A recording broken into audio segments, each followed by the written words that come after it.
kembali lagi di Metro Plus Siang pemirsa, dan kami masih membahas program bayi tabung bersama Dr. Hadi Syarbaini, SPOG praktisi bayi tabung. Dan dokter, kalau kita berbicara tentang tadi kita sudah membahas bahwa ini tidak ada jaminan bahwa ini akan berhasil. Nah, biasanya kegagalan itu terjadi pada tahap apa dan kenapa?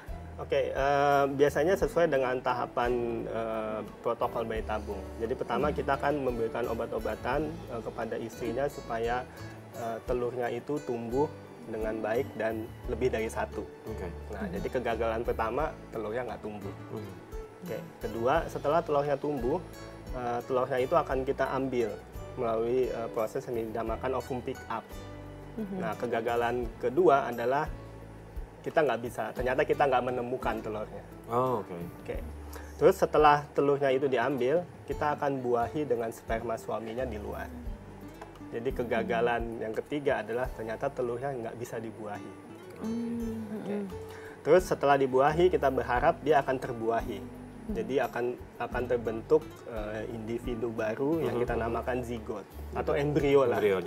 Nah, kegagalan selanjutnya adalah walaupun dia terbuahi, ternyata dia nggak bisa berkembang menjadi embrio.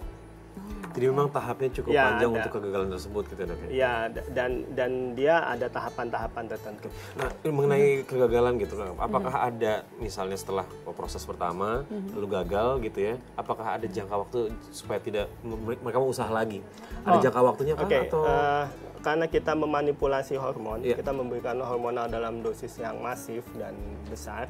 Jadi biasanya setelah proses itu gagal, baik gagal dalam prosesnya maupun dia tidak hamil, itu kita akan meminta waktu supaya fungsi tubuh dari istrinya tuh kembali ke normal dulu. Gitu. Jadi biasanya 3 kali siklus haid.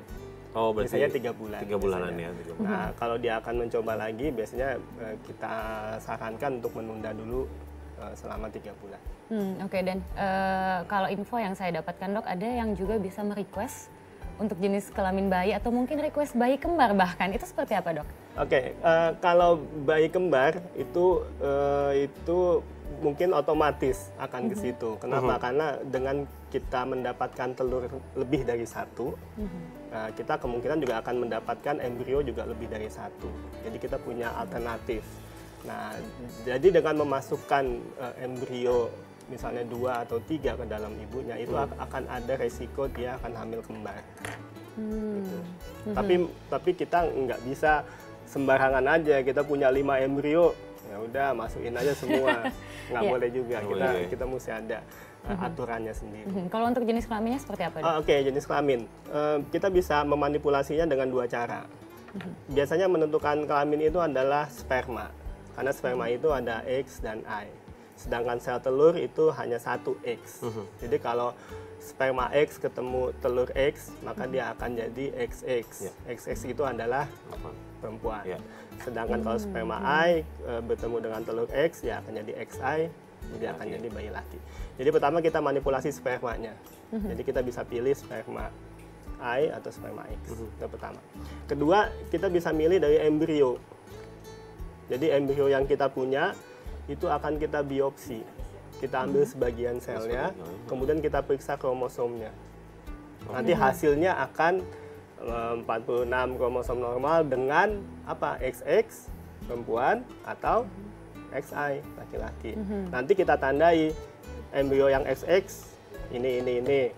Yang XY itu. Nah, pasangannya minta yang mana nih? Minta laki-laki. Jadi embrio yang XY yang kita maksudkan. Dan itu tingkat keberhasilannya memang sudah terbukti bahwa memang dengan dimanipulasi seperti itu hasilnya sesuai dengan harapan. Terutama yang embrio, karena embrio itu sudah pasti karena kita ambil kromosom dari embrio tersebut. Dok, ini bisa terjadi di pasangan yang mempunyai anak pertama gitu ya. Lalu ternyata wah pengen anak kedua nih gitu. Apakah melakukan proses yang sama atau?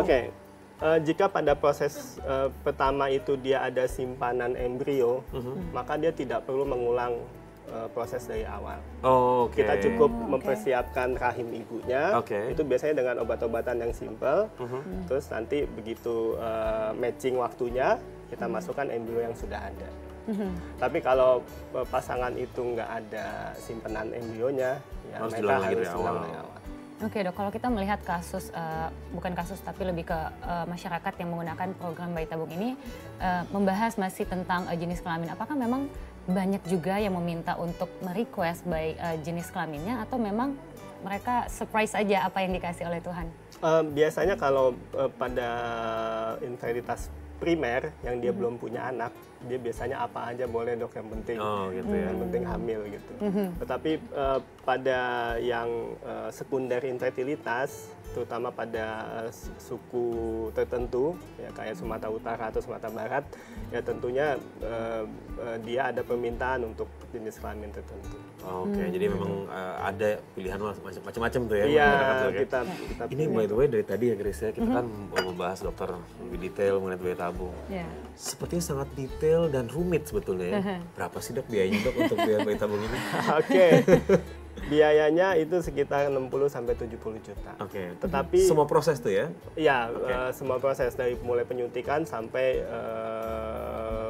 pengambilan telur sampai mengembalikan embrio ke dalam rahim. Setengah dari biaya itu, jadi sekitar 45 sampai 50% itu adalah dari obat-obatan. Oh gitu sebetulnya. Nah, gitu. Jadi sebenarnya kalau istrinya itu membutuhkan obat yang lebih sedikit, dosis yang lebih kecil, dan waktu penyuntikan yang lebih pendek, itu biasanya turun biayanya. Ya, biayanya bisa lebih Jadi memang berdasarkan dari pasiennya sendiri ya, juga gitu. respon dari istrinya gitu. Ada juga ya ternyata dia membutuhkan dosis yang besar dan waktu suntik yang panjang sekali gitu. Oke dok, dan kalau kita melihat di Indonesia, apakah memang ini sudah menjadi hal yang sudah diketahui oleh semuanya atau memang ini masih perlu untuk disosialisasikan mungkin untuk program bayi tabung ini dok? Ya gini, di Indonesia itu semua teknologi insya Allah kita bisa. Gitu. Jadi yang mau canggih, mau biopsi embrio, mau embrio yang dipotong, mau spermanya dimanipulasi, itu kita bisa lakukan di sini. Jadi mungkin perlu edukasi yang lebih detail dan lebih luas untuk masyarakat dan sebenarnya untuk kita juga. Jadi biar kita introspeksi juga bahwa kadang ada anggapan bahwa untuk bayi tabung ini ke luar negeri aja gitu. Nah, saya nggak tahu apakah memang karena di sini nggak diketahui bisa atau memang ada hal lain. Nah itu dia dok, berarti di Indonesia sebenarnya sudah ada ya untuk melakukan. Nah itu ada di rumah sakit mana saja dok di Indonesia? Oke, ada lebih dari 20 center bayi tabung. Di Sumatera itu 1 di Medan. Di Jakarta itu banyak gitu. Jadi yang paling tua itu adalah di Rumah Sakit Harapan Kita. Kemudian ada beberapa lagi yang sudah established di Rumah Sakit Bunda, di Rumah Sakit Cipto. Kemudian di Bandung ada 2 atau 3. Kemudian di Semarang, di Jogja, di Surabaya, dan di Bali. Gitu. Jadi sebenarnya mungkin masyarakat yang membutuhkan teknologi ini itu mungkin bisa sebenarnya sudah tersebar gitu ya dok ya. Tersebar dan menurut saya kita nggak kalah dari yang luar negeri itu. Betul. Nah ini juga mengenai bayi tabung ini juga karena tadi dokter sempat menyebutkan kata-kata edukasi gitu. Apakah mungkin edukasi ini ada faktor di mana mereka tidak tahu sebetulnya kelebihannya untuk bayi tabung? Sebenarnya apa sih dok kelebihan ataupun mungkin pros and cons-nya bayi tabung itu? Keuntungan lebih tepatnya ya? Kekurangannya dulu kali ya. Udah pasti mahal tadi. Biaya gitu dok. Karena memang biayanya memang membutuhkan biaya. Itu kita jual kegagalan sebenarnya. Karena tidak bisa dipastikan. Iya, karena keberhasilannya itu 30% lah taruh. Tapi kenapa? Mungkin aja ada pasangan yang ternyata kansnya dia itu cuma 0 atau 1% atau 5%. Jadi kayak spermanya jelek banget, gitu, atau salurannya tersumbat. Itu kan kemungkinannya kecil banget. Tapi dengan teknologi bayi tabung, dia tuh bisa mempunyai kans yang lebih besar. Ya. Jadi itu menurut saya itu kekurangan sekaligus kelebihan. Gitu. Terus kelebihannya apa ya? Itu tadi karena kita jadwalnya jelas.